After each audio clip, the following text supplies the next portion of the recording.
दोस्तों बहुत बहुत स्वागत करता हूं 14 अप्रैल के मौके पर जहां बाबा साहेब का सम्मान होता है, उनकी उपलब्धियों को याद किया जाता है, उन्हें पूजा जाता है। तो वहीं दूसरी तरफ कुछ ऐसे भी लोग हैं जो बाबा साहेब को चिढ़ाने का काम करते हैं, बाबा साहेब का अपमान करते हैं।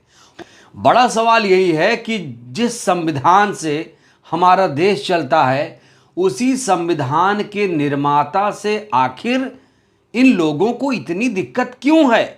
बाबा साहेब का किस तरीके से अपमान हो रहा है? सबसे पहले आप ये तस्वीरें देखिए।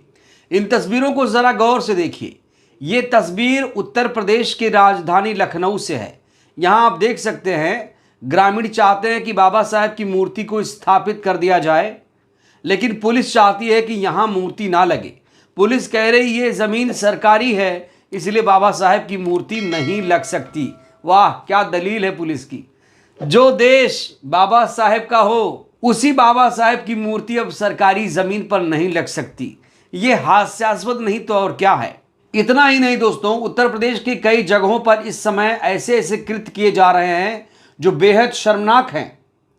रायबरेली के डलमऊ में अंबेडकर पार्क में बाबा साहेब की एक प्रतिमा है जिसके साथ अपमानजनक व्यवहार किया गया। ये आप तस्वीरें देख सकते हैं। जब पूरे देश में बाबा साहेब की जयंती की तैयारियां चल रही हों, प्रतिमा पर लाल रंग का संदिग्ध तरल फेंका गया है। कहा जा रहा है कि बाबा साहेब के चेहरे पर पान थूक दिया गया है।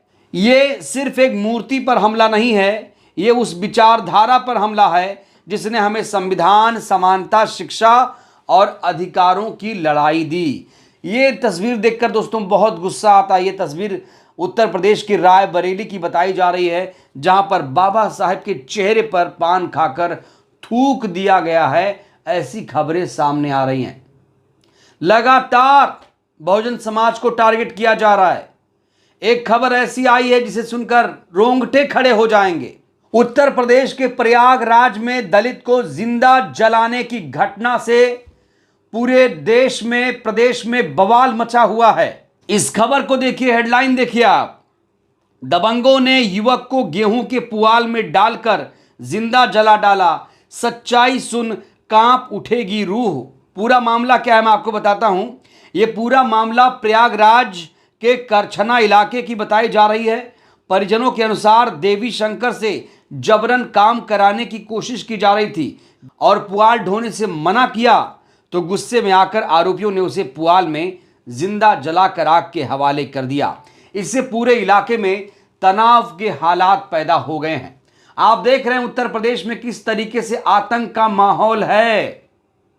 कल आपने देखा कि करनी सेना ने किस तरीके से तांडव मचाया था दलितों की राजधानी आगरा में। तो आज बाबा साहेब की मूर्ति पर हमला और दलित को जिंदा जलाने की यह शर्मनाक घटना उत्तर प्रदेश से ही सामने आई है। इन दोनों घटनाओं को लेकर मायावती जी ने तीखी प्रतिक्रिया दी है। मायावती जी इन दोनों घटनाओं से बेहद ही नाराज लग रही हैं। हेडलाइन देखिए, प्रयागराज में दलित को जिंदा जलाने की घटना पर भड़की मायावती। बीएसपी चीफ बोली, अंबेडकर की प्रतिमा का अनादर बर्दाश्त नहीं किया जाएगा।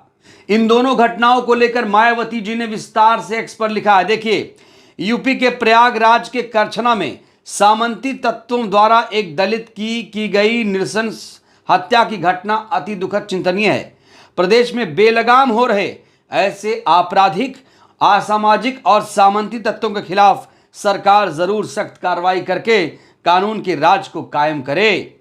साथ ही संविधान निर्माता, भारत रत्न, परम पूज्य बाबा साहेब डॉक्टर भीमराव अंबेडकर की प्रतिमा के अनादर की घटनाओं को भी सरकार पूरी गंभीरता से लेकर समाज में तनाव और हिंसा पैदा करने वाले ऐसे गुनहगारों के खिलाफ सरकार सख्त कार्रवाई करे ताकि ऐसी घटनाओं की पुनरावृत्ति ना हो। एक बात आप लोग जान लीजिए, जब कोई घटना होती है, मान लीजिए कि बाबा साहेब की मूर्ति तोड़ दी गई, पान खाकर थूक दिया गया, आगे बाबा साहेब का अपमान कब होता है?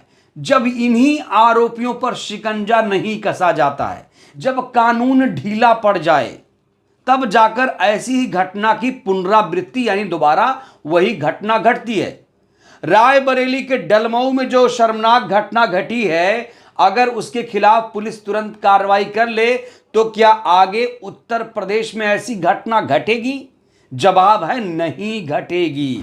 घटेगी तभी जब इस मामले पर लीपापोती होगी, अपने सजातीय आरोपियों को बचाया जाएगा। मायावती जी ने कहा ये लोग सामंती सोच के हैं, ऐसे सामंती तत्वों के खिलाफ कार्रवाई होनी चाहिए जो दलित को गुलाम समझते हैं, अपना बोझा ढोने पर मजबूर करते हैं। इनके खिलाफ सख्त कार्रवाई होनी चाहिए। दोस्तों, आपको तो पता ही है कि 14 अप्रैल को बाबा साहेब की जयंती होती है। इधर उत्तर प्रदेश सरकार ने भी 134वीं जयंती को धूमधाम से मनाने की तैयारी शुरू कर दी है। सरकार के पक्ष में एक हेडलाइन मैं आपको दिखाना चाहता हूं। यह देखिए, अंबेडकर की 134वीं जयंती धूमधाम से मनाएगी योगी सरकार। जाने क्या क्या है तैयारियां। ये तस्वीर पहले आप देखिए, इस तस्वीर को देखिए। योगी जी बाबा साहेब के सामने झुके हैं। क्यों झुके हैं? इनको SC ST OBC का वोट लेना है, इन्हें अंबेडकर वादियों का वोट लेना है, इन्हें बहुजनों का वोट लेना है। अब बहुजन कितना जागरूक हुआ?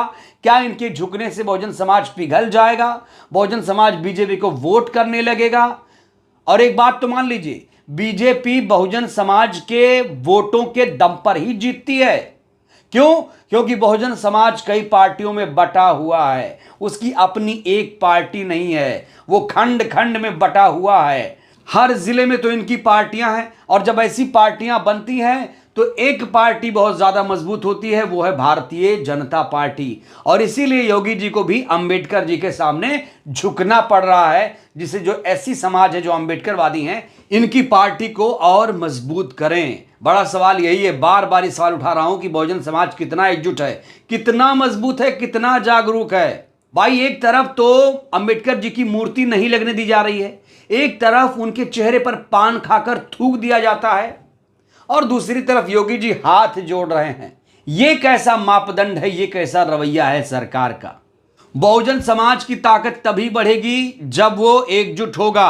हालांकि बहुजन समाज के लोग जागरूक तो हो रहे हैं, लेकिन बहुजन समाज के जो नेता हैं एकजुट नहीं हो पा रहे हैं। अगर बहुजन लीडरशिप वालों की सरकार बन जाए तो सारी समस्या जड़ से खत्म हो जाएगी। लेकिन अफसोस, जो बहुजन दल हैं एकजुट हो ही नहीं रहे हैं, वो अपनी अपनी पार्टी का राग अलाप रहे हैं, और जहां बीजेपी को कमजोर करना चाहिए तो वहीं पर टुकड़ों में बंटकर भारतीय जनता पार्टी को मजबूत कर रहे हैं। इसीलिए इनके हक अधिकारों की सुरक्षा नहीं हो पा रही है।